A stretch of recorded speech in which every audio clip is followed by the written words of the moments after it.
Welcome to the Wellness Reset. This is an episode that most of you have been waiting for across India and across the world. And today I have a very special guest who's so busy, but yet he's given us time to be here.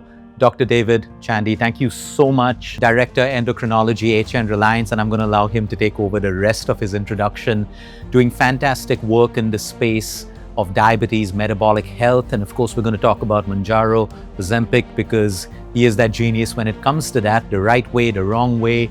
I have to personally say, Doctor, that a lot of your patients are common with us, and one of the main reasons that you are on the show today is what's inspired me about your way of working is you've always integrated lifestyle and health together. All of our patients, they actually love you for, saying that he's not just medicating us. He's telling us to change our lifestyle. He's telling us to sleep better, eat better. You even tell them that, hey, I can put you on this drug, but there's a time I have to get you off it.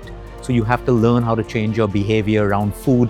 And I think that is so complete in a world today where people are just chasing things for instant gratification, whether it's food, whether it's shortcuts with supplements and medicine, and just constantly spending a lifetime trying to fix their health. So thank you so much for being with us on the show today. And I would love for you to take us through your journey. Number one, why medicine? Why endocrinology? And please take us through your journey over the last couple of years, Doctor. So medicine happened by chance. I was always interested in defense. I got a good rank and I joined medicine. There's no one in the family from medicine. And why endocrinology? That's good because during our college days, I would interact with few of the endocrine residents who were studying endocrinology, and their knowledge was so complete. They knew everything about the entire body. So that inspired me to take up endocrinology. And the last, 15 years have been very good. Take care of the entire patient. You just don't look at an organ. So that's the beauty of endocrinology.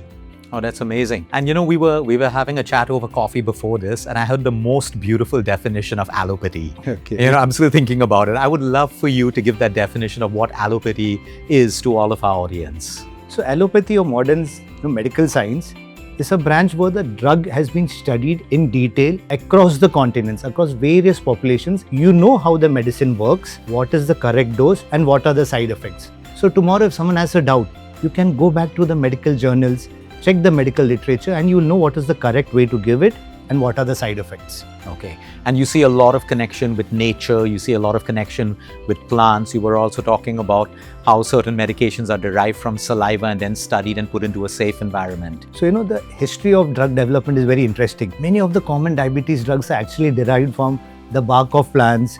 Some of them are from the bark of a plant like apple, and they really work well.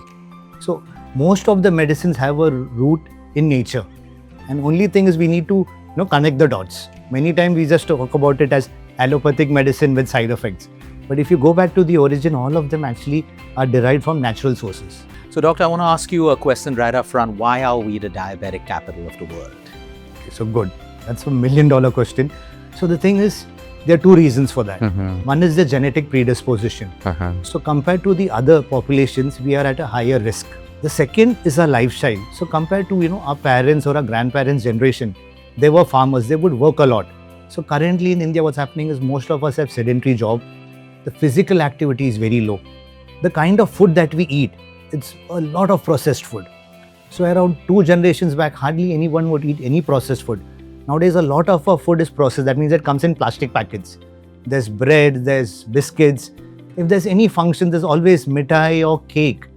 Olden times when we would go to our relative's house, we would carry some fruits, the apple or the pineapple or the orange. That tradition has gone away. So wrong food, lack of exercise, and the third is the amount of stress. So currently I see the people coming, they have so much expectations, so much of things to achieve, and they're always stressed about it. And the fourth thing is poor sleep. In the last 5 to 10 years, we have sacrificed our sleep a lot.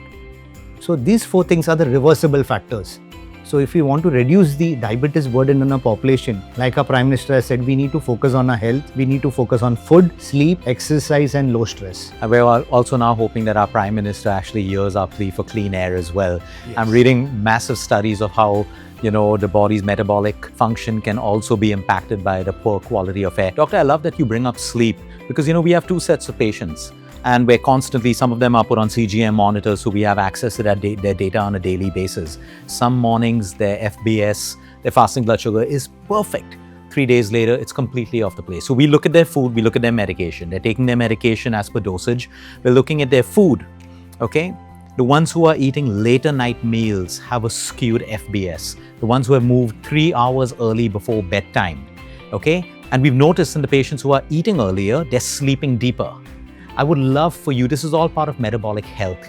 Can you describe in the simplest way possible what metabolic health is and how it's not just blood sugar levels, it's not just the fatty liver, how it's all interconnected, please? So endocrinology and metabolism are very closely related.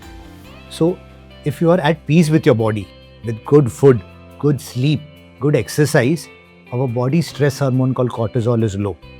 So people who have poor quality of sleep, like you mentioned, the first thing we realize is the morning sugars go up.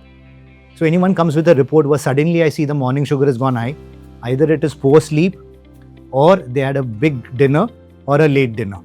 So we tell them that if you improve your sleep, you have your meals on time and you have a rhythm in your body, your sugars would come down. So some of the things we advocate is have simple meals. So eat like your ancestors did. Avoid anything that comes in plastic packet. Yeah. And we talk of having a colorful, balanced plate. So 1/4 of your plate should be your grains, 1/4 should be your protein, and half should be your vegetables and your fruits. With respect to exercise, again, we talk to them of having a routine exercise in place and some simple things like, in Marathi, there's one word called Shatapadi. That means 100 footsteps after dinner. So it is a very good thing to help you relax. It will reduce your bloating after dinner and it will give you a good sleep. So if you start the simple things, your next day morning sugars improve, your metabolic and your sugar health improves. Thanks for explaining that, doctor. You've actually covered all the 4 pillars of holistic health. Have you seen a connection with, actually you've already answered that.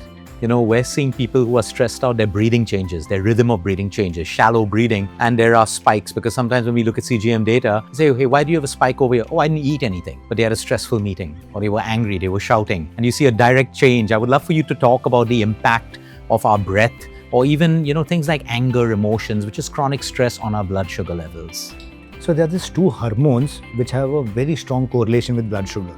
One is cortisol and one is adrenaline. So when you're chronically stressed, that means you're stressed for days, the cortisol level goes up and this traps the energy or traps the sugar in the blood. So your sugar remains high. Second is short-term stress. This triggers the adrenaline rush. So again, this makes the sugar go up, makes your heart rate faster, makes you breathe faster. So there have been multiple studies that have shown that if you have some peaceful practices like deep breathing, meditation, and you calm your nerves, you are more relaxed, it improves your sugar, your blood pressure, your heart rate. So people who are very stressed should just try some of these things. Simple deep breathing, meditation, and have a rhythm in place. Like, if you always eat on time, have similar meals, sleep on time, and learn to let go. Many times, people have that possession that, I'm very worried because of XYZ thoughts, and they keep holding on to it. You need to let go. With that, easily your metabolic health would improve.